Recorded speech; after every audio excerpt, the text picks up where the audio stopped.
என்ன sir government இது? December போனால் என் குழந்தைய ஆக்சிடென்ட்ல இறந்து போச்சு. ஒரு போலீஸுக்கார் ஒன்றுமே கேட்க முடியல சார். ஒரு மாற்றம் வேணும் சார். குழந்தை இறந்த பற்றி விசாரணை ஆகும்.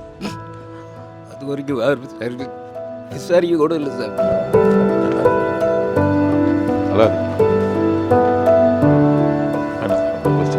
அது வரைக்கும் யாருமே விசாரிக்கல சார். அதை நான் என்ன சொல்லணும், பெண்களுக்கு சுத்தமாக பாதுகாப்பு இல்லை. அன்னைக்கு அன்னை சத்யா நகரில் எங்களுக்கு மிகப்பெரிய ஒரு அராஜகம் இந்த அரசாங்கத்தால் நடந்தது. அன்னைக்கு அன்னை சத்யா நகருக்குள்ள ஒரு மீடியா கூட உள்ளே வராத அளவுக்கு ஃபுல்லாக பேரிகேடு போட்டு ஒரு 300 போலீஸை வச்சு எங்களை மிகப்பெரிய துன்புறத்துக்கு ஆளாக்கிட்டாங்க சார்.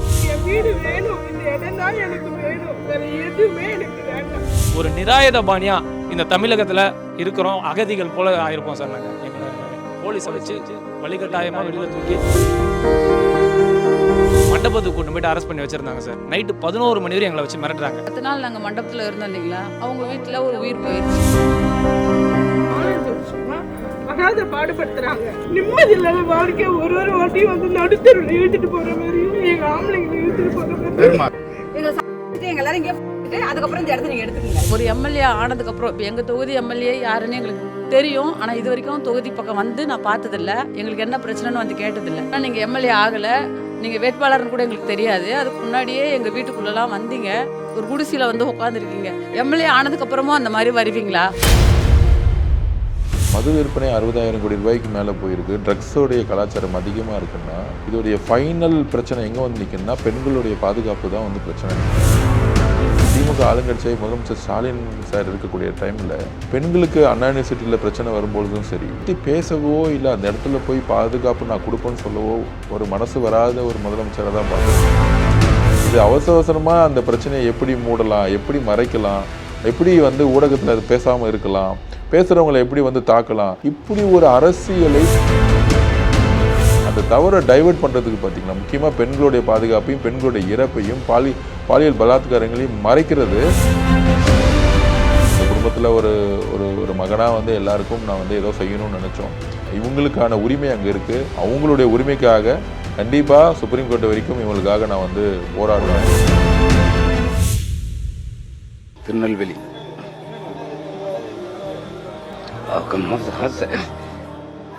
ஒரு மாற்றம் வேணும் சார். அப்புறம் வந்தால் தான் மகளிர் சப்போர்ட் கிடைக்கும். நான் பாதிக்கப்பட்டவங்க சொல்றேன், நிறைய பாதிக்கப்பட்டு மகளிர் பாதுகாப்பு சார். டிசம்பர் போனால் என் குழந்தைய ஆக்சிடென்ட்ல இறந்து போச்சு. ஒரு போலீஸுக்கார் ஒன்றுமே கேட்க முடியல சார். திருநெல்வேலி மாவட்ட சமாதானம் பத்தில் எந்த ஹெல்ப் பண்ணாமல் நினைக்கிறாங்க. என்ன சார் கவர்மெண்ட் இது? அவர் பக்கம் எல்லா கேர்ள்ஸும் பெண்கள் ரொம்ப பக்கம் இருக்கு. நமக்காக அவர் திருநெல்வேலியிலேருந்து வந்திருக்கிறாரு திரு ரவி அவர்கள். உட்காருங்க உட்காருங்க. விஜயமங்கலத்தில் பேட்டி கொடுத்ததுக்கப்புறம் தான் அந்த குழந்தை இறந்ததை பற்றி விசாரணை ஆகும். அது வரைக்கும் விசாரிக்க கூட இல்லை சார். நல்லா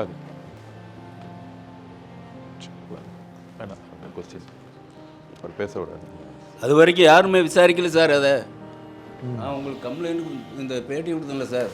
பேட்டி கொடுத்ததுக்கப்புறம் விஜய் சார் வந்து மாவட்ட நிர்வாகிக்கு சொல்லி, திருநெல்வேலி மாவட்ட நிர்வாகி அவங்க போய் பார்த்து அதுக்கப்புறம் தான் இந்த விசாரணைக்கு எடுத்துருக்காங்க சார். அப்போ நான் என்ன சொல்லணும், பெண்களுக்கு சுத்தமாக பாதுகாப்பு இல்லை. அந்த டைமில் கோயம்புத்தூரில் ஒரு இன்சிடென்ட் நடந்தது இல்லை சார், உங்களுக்கு தெரியும். அதனால தான் பெண்களுக்கு பாதுகாப்பு வேணால் மகளிர் போலீஸ் காவல் நிலையம் அதிகரிக்கப்பட வேண்டும். அதே மாதிரி இங்கே கொடுக்கக்கூடிய புகாரை உடனடியாக அவங்க பரிசீலிக்க வேணும். புகாரை வாங்கி அங்கே போட்டு அப்படி போகக்கூடாதுன்னு சொல்லிடுங்க. அதுக்கு வந்து விஜய் சார் ஆட்சிக்கு வந்தால் கண்டிப்பாக செய்வார், அந்த நம்பிக்கை இருக்குது. நாங்கள் கண்டிப்பாக ஜெயிக்க வைக்கிறோம். கண்டிப்பாக எங்கள் ஊரில் இருக்க போட்டு மொத்தம் விஜய் சாருக்கு போக வைக்கிறோம். நமக்கு கேரண்டி சார்.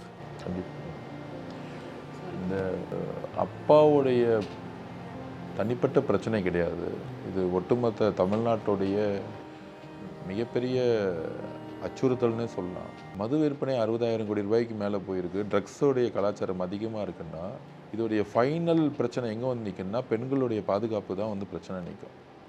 மதுவையும் போதையும் எடுத்துக்கொள்வர்கள் உமனை வந்து மொலாஸ் பண்ணுறதோ இல்லை வந்து அவங்கள வந்து ஒரு ஒரு பாலியல் பலாத்காரம் பண்ணக்கூடிய சிந்தனைகளை வந்து உருவாக்கக்கூடிய இடமா வந்து இந்த ட்ரக்ஸும் வந்து மதுவும் அதிகமாக இருந்துகிட்ருக்கு.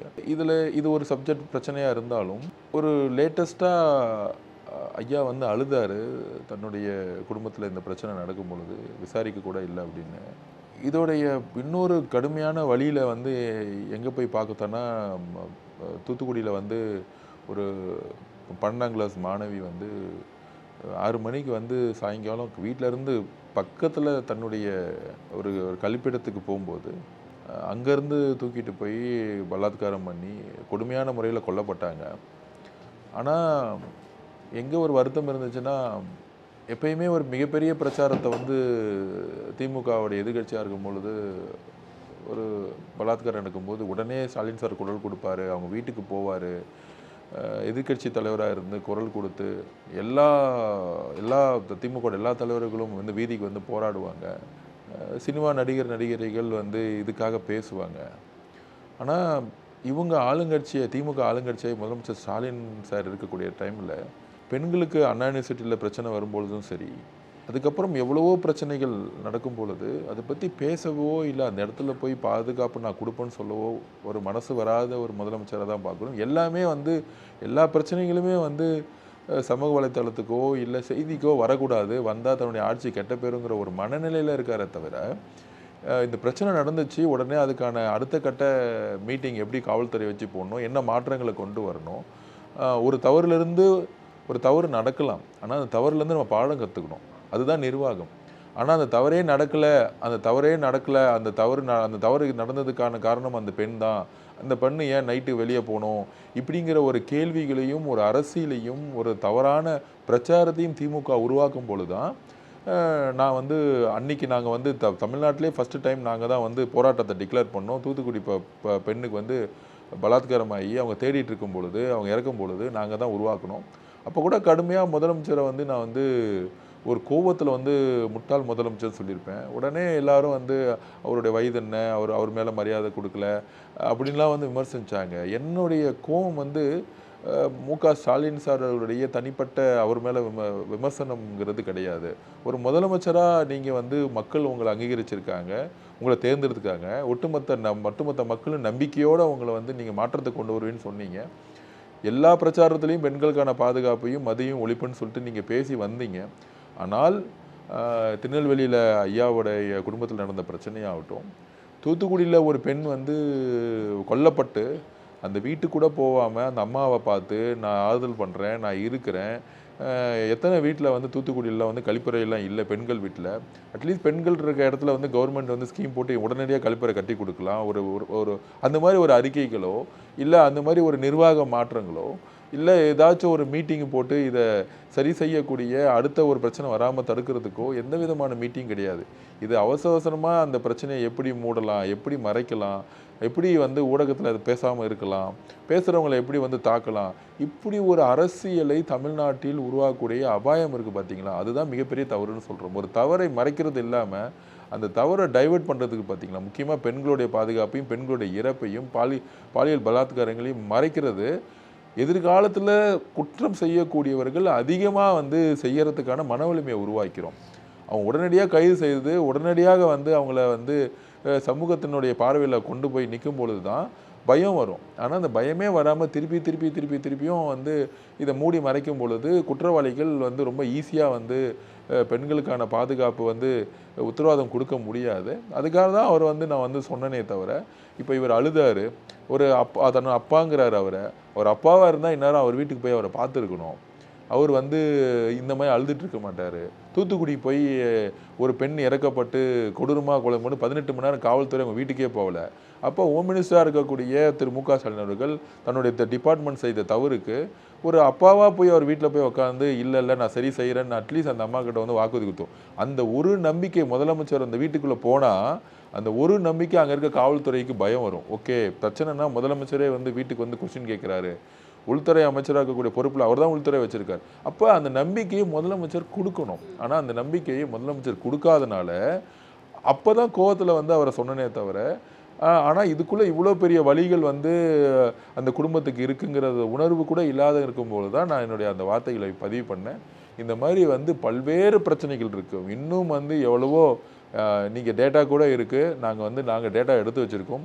டிஸ்ட்ரிக்ட் லெவலில் ரேப்புகள் வந்து அதிகமாக, அதாவது பாலியல் வன்கொடுமைகள் வந்து அதிகமாக தமிழ்நாட்டில் இந்த 4 வருஷத்தில் இன்க்ரீஸ் ஆகிருக்குங்கிறது டேட்டா சொல்லிக்கிட்டே இருக்குது. அதுக்கான பதிவுகள் எங்ககிட்ட இருக்குது.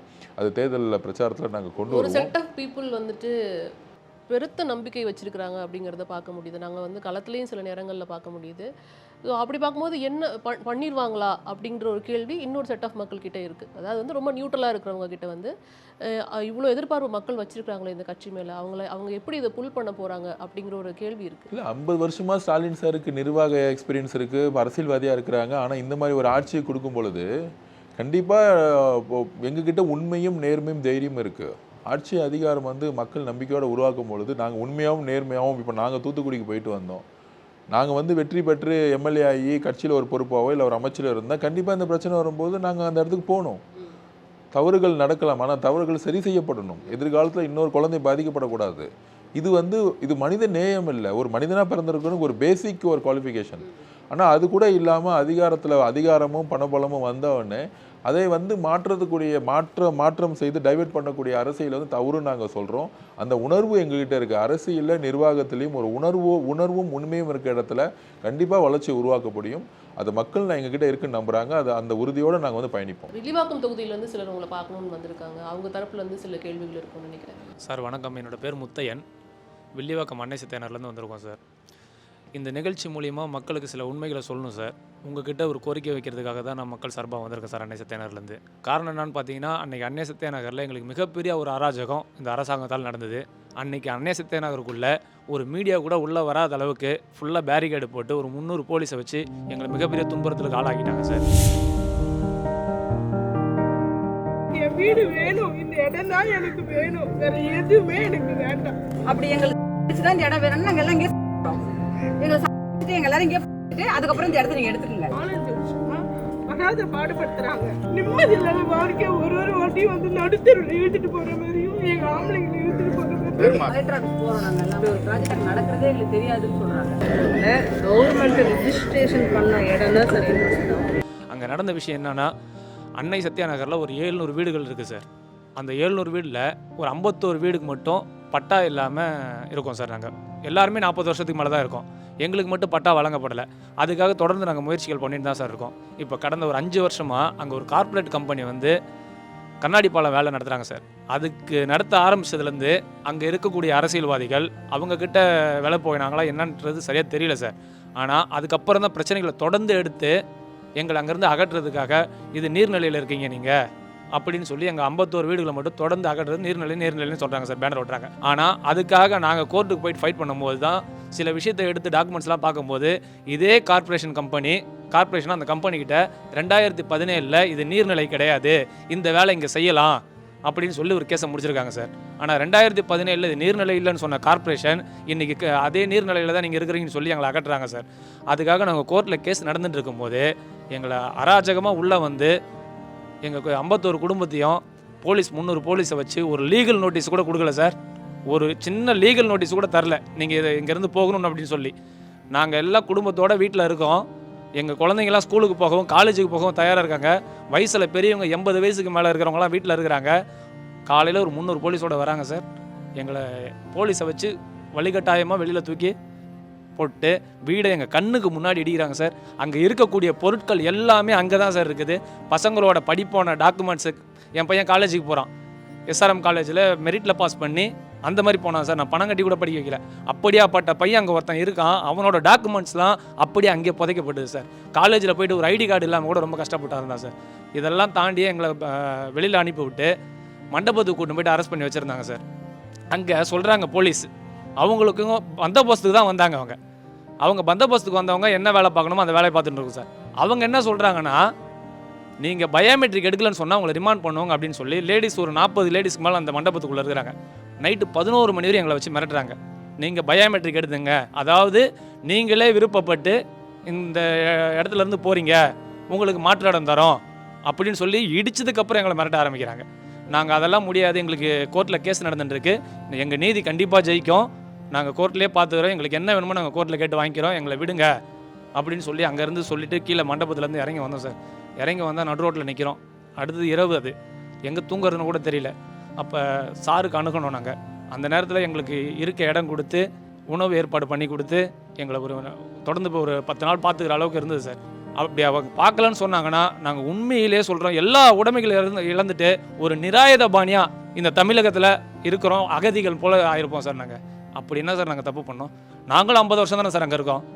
இந்த நிலைமை எங்களுக்கு வரும்ன்ட்டு நாங்கள் எதிர்பார்க்கவே இல்லை. நாங்களும் தமிழகத்தில் நியூஸ் வரும், அங்கே அந்த பிரச்சனை நடக்குது, இங்கே எந்த பிரச்சனை நடக்குது அப்படின்ட்டு. அது எங்களுக்கு இப்போ தெரியல சார், புரியல.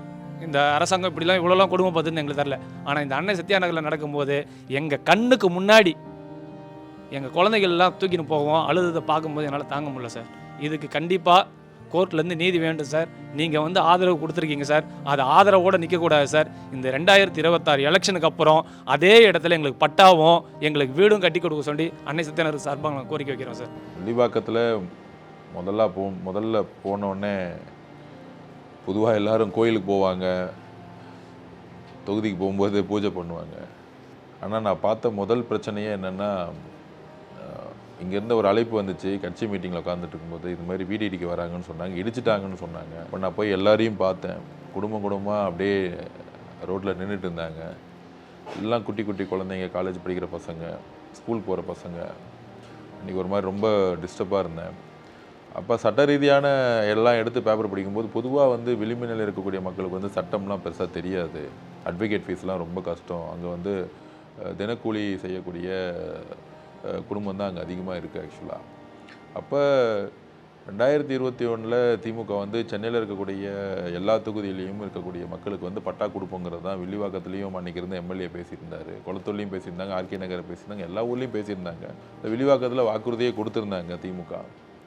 ஆனால் அதெல்லாம் மறந்துட்டு கோர்ட்டில் கேஸ் ஒருத்தரால் ஃபைல் பண்ணப்பட்டு அது அரசே வாதாடி இவங்களுக்கு பெரிய சட்ட ரீதியான உதவிகள் எதுவும் இல்லாமல் ஒரு ஆர்டரை வாங்கி கோர்ட் ஆர்டர்னு சொல்லிட்டு இடிக்க வந்துட்டாங்க. இதுதான் திமுக எப்பயுமே கோர்ட் ஆர்டர்னு சொல்லிகிட்டே எல்லா வேலையும் செய்யுங்கிறத நான் இப்போ அரசியல் பண்ணணும்னு நான் சொல்லிட்டு வந்திருக்கேன். ஒரு தனிப்பட்ட நிறுவனத்துக்காக இதை இந்த வேலையை திமுக செய்யும் பொழுது சுப்ரீம் கோர்ட் வரை போய் ஃபைனல் வெர்டிக் வாங்குற வரைக்கும் ஒரு எந்த ஒரு சிட்டிசனுக்கும் அடிப்படை உரிமை இருக்குது ஆக்சுவலாக. அப்போ ஹைகோர்ட் ஆர்டர் ஆச்சு, அதுக்கப்புறம் அவங்க ரிட்டு போட்டு அப்பீல் போயிருக்காங்க. இந்த அரசு நினைத்திருந்தால் போய் அதே கோர்ட்டில் சொல்லியிருக்கலாம், அவங்க ரிட்டில் ஃபைனல் ஆர்டர் வரைக்கும் நாங்கள் வெயிட் பண்ணுறோன்னு கூட போய் சொல்லியிருக்கலாம். இல்லை சுப்ரீம் கோர்ட் அவங்க போகிறாங்க, அது வரைக்கும் நான் வெயிட் பண்ணலான்னு அவங்களுக்கு எல்லா விதமான சப்போர்ட்டும் பண்ணியிருக்கலாம். இன்றைக்கி எவ்வளவோ கம்பெனிகள், நிறுவனங்கள், பெரிய பெரிய நிறுவனங்கள்லாம் என்கரேஜ் பண்ணி இன்றைக்கி அவங்களால எதுவும் செய்ய முடியல. பிகாஸ் ஆஃப் அவங்க ஜுடிஷியலாக ஸ்ட்ராங்காக இருப்பாங்க, ஒரு ஆர்டர் வாங்கிட்டு வந்திருப்பாங்க.